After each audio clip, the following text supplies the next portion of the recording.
Like issues of Science of Mind magazine, actually thumbing through the November 2024 issue, and I came across an article called What the Mennonites Know.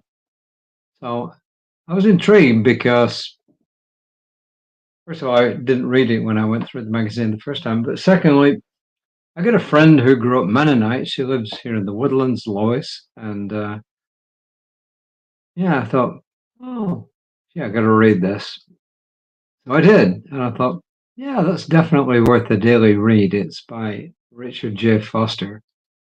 And this is what he says, what the Mennonites know.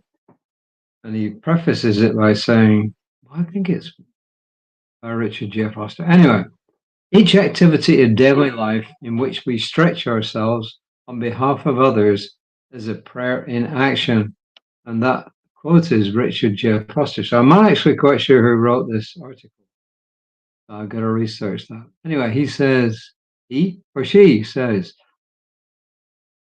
my father grew up in a small Mennonite farming community in central Nebraska.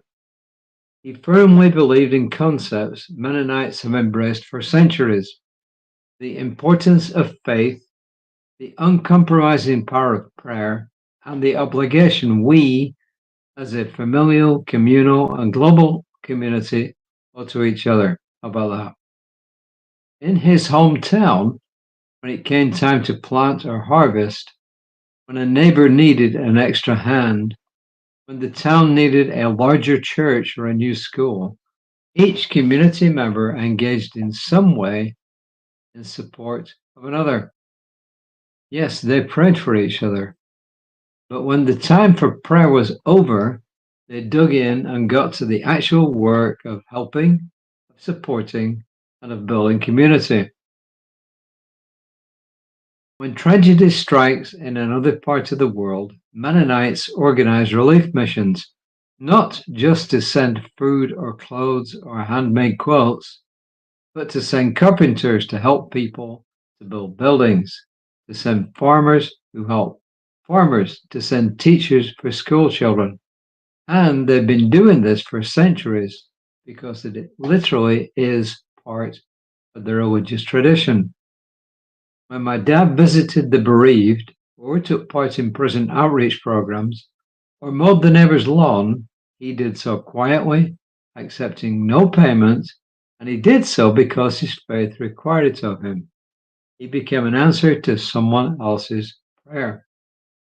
While I may disagree with many of the religious dogma and beliefs espoused in the Mennonite Church, I grew up understanding from my dad that this is how we do faith in action. This is what we do after we say Amen. We roll up our sleeves and we figure out how we can help. And his final word is, we can all be someone else's answered prayer. And I thought that was pretty neat, actually. First of all, as I said, I read it because I thought, oh, Lois grew up Mennonite, and she's talked a little bit about it in the past, but not a lot. So I was just intrigued, so I thought I'd read it. And then as I got to reading it, I thought, wow, this is a great example of prayer in action. It's a great example, of what the Quakers say, which is pray and move your feet. In other words, don't just pray and like in the movie The Secret, you expect the answer or the elephant to fall out of the sky and just be there because you thought it up. No, you pray and then you move your feet. But you also watch for signs. And when the Quakers say pray and move your feet, they don't just mean doing what the Mennonites are doing. They also mean that you watch for the signs of what it is yours to do for the next process in that prayer, because something will be required of you. It's kind of like the guy who prayed to God, look, I've been trying to win the lottery for years, and won't you help me to do it? And God says, yes, absolutely, but you've got to buy a ticket first. So it's that kind of situation. So I thought this was kind of cool.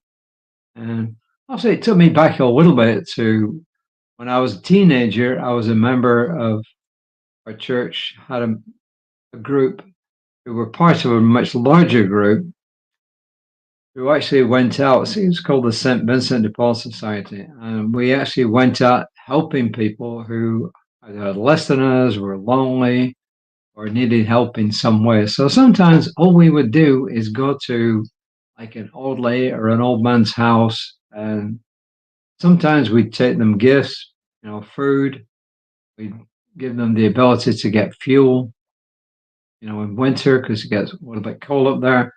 And other times we would just simply go and listen to what they had to tell us as they reminisced about their childhood or their earlier life or their married life. So they just needed somebody to talk to. They needed a listening ear. So it's not mentioned here, but that's another great thing that you can do and I can do to help other people is to be a listening ear. So maybe our affirmation is, I am a listening ear. But of course, when action is required after being a listening ear, then we do the action. So we don't go to people to give them advice. Hey, if somebody wants advice, the odds are they're going to ask for it. They often don't need volunteer advice, but they really often do need a listening ear, and that can sometimes be a life-saving event. So that's all I got for you today. Tune in tomorrow to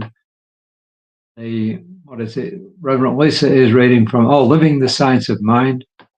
And I will be back tomorrow evening. It's Thursday, 5 o'clock should work. So until next time, namaste.